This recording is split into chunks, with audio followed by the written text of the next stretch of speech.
How to cancel pending orders on Robinhood. Hi everyone, welcome back. In today's video, I'll be showing you the steps on how to cancel pending orders on Robinhood. So the way to cancel a pending order on Robinhood, it's very simple. All you need to do is make sure to watch this video till the end, follow the instructions guided.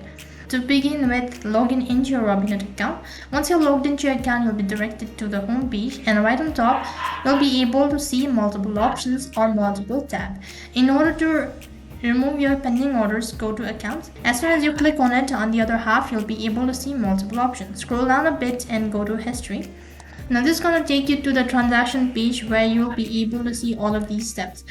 So you'll only be able to cancel a pending order only if you have this option, that is cancel order. If you don't see this option, then it means that the transaction has been completed and you'll not be able to cancel your order. If you're fortunate enough, then you'll have this option as cancel order, so make sure to tap on it, and for the confirmation you might be asked to select a reason. So in this way you can cancel a pending order. That is all for this video. I hope the video was helpful. Make sure to like, share and subscribe to our channel. Also make sure to comment down below for any further queries. Thank you for watching. See you in the next video.